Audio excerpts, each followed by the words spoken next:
Guys, isi-share ko lang sa inyo. Kapag nakaranas po kayo ng pagsinok, lalo na kung ito ay umabot na ng ilang oras, ganito lang po yung gawin nyo. Pakinggan nyo po yung, yung pagsinok ni Mister. Bali kasi yan guys, bali 28 hours na siyang sinisinok. Plastic labo lang po yung gamitin nyo. Ilagay nyo po sa bunganga nyo hanggang ilong. Pero bago nyo ilagay yung plastic labo guys, kailangan nag-inhale na kayo. Then pagkalagay ng plastic labo sa ilong nyo at saka sa bunganga, kailangan nakasealed talaga siya na walang papasok na hangin. Then mag-exhale kayo doon. Inhale, exhale lang yung gawin nyo. Kapag hindi nyo na kaya mag-inhale or exhale, magpahinga kayo ng konti para kumbaga mag-iipon ka na naman ng lakas.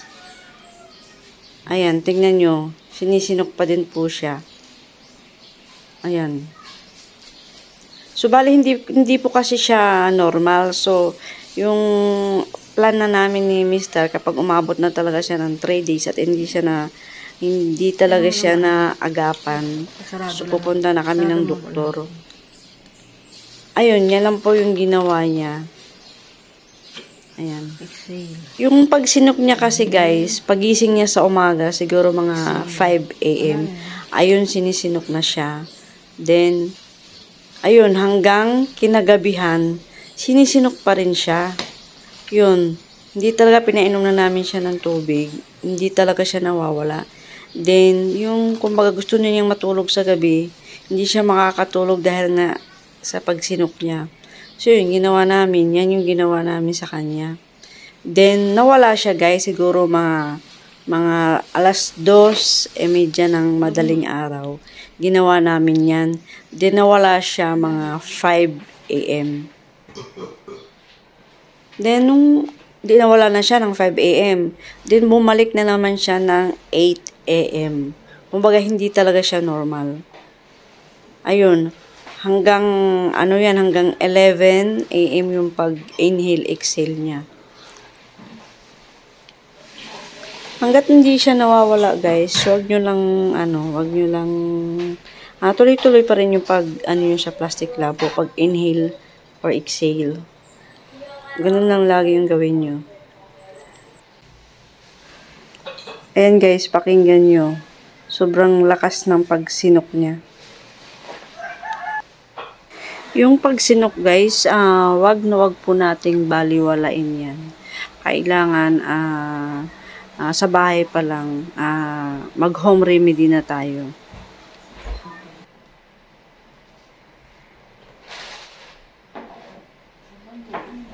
Ayun, kumbaga ilang oras na rin namin ginawa yung sa plastic labo, hindi talaga siya nawawala.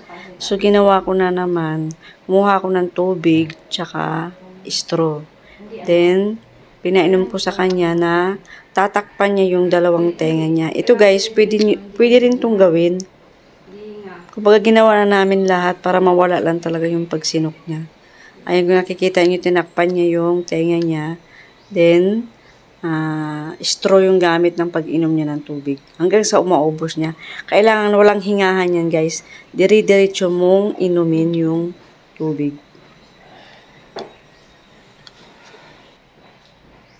Yung pagsinok kasi guys, nakukuha natin yan pag halimbawa kumakain tayo ng mabilis. Yun, nagkakaroon ng hangin yung tiyan natin. At saka yung habang kumakain tayo, salita tayo ng salita. Ayun. Tsaka isa din yung yung pag-inom ng maraming alak. Kumbaga pag nasobrahan ka sa alak, yun. May tendency rin na sisinukin ka. Kaya karamihan nakakaranas talaga ng pagsinok, mga kalalakihan. Ayun, hindi pa rin nawawala yung pagsinok niya. So, yung ginawa ko na naman, pinisil ko yung palad niya at pinapigilan ko yung paghinga niya hanggat kaya niyang pigilan yung paghinga niya. Then, yung palad, kailangan pisilin mo ng madiin na madiin.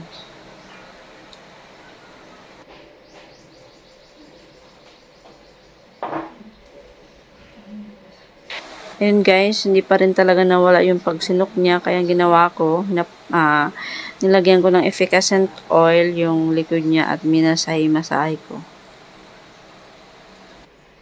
Kapag hindi rin pala tayo natutunawan sa ating mga kinakain, pwede rin pala tayong makaranas ng pagsinok.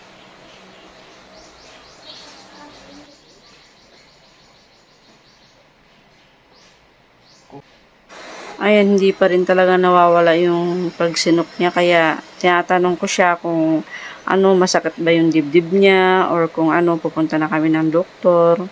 Kasi nakailang oras na yung ano niya, halos 28 hours na siyang sinisinok.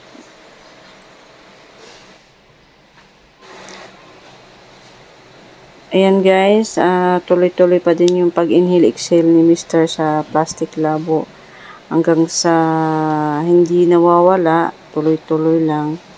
Pero nag-isip na ako niya na after 1 hour na hindi pa din talaga siya mawawala, punta na talaga kami ng hospital para ipa-check up ko na siya.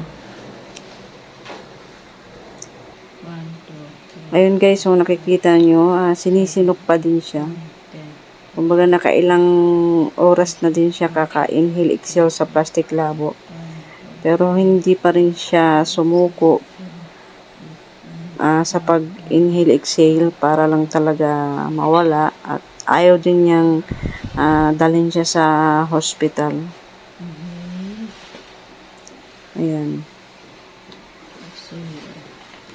Ay, kita nyo, ayun o, sinisinok talaga siya. Inhale. Huwag lang mabilis pa. Yung ano lang. Exhale. Relax lang ba? Inhale. Exhale. Inhale. Exhale. Kailangan walang papasok na hangin sa plastic. Inhale. Ayan na guys, nagsesal po na si Mister. Salamat naman sa Diyos at nawala na yung pagsinok niya. Ayun, ganoon lang yung gawin nyo guys kapag nakaranas kayo ng pagsinok. Bali, hindi lang isang beses yan nangyari sa kanya. Kumbaga parang pang-tatlo na yata ito na nangyari sa kanya. Ayun, home remedy lang po yung ginawa namin sa awa naman ng Diyos. At gumaling naman po.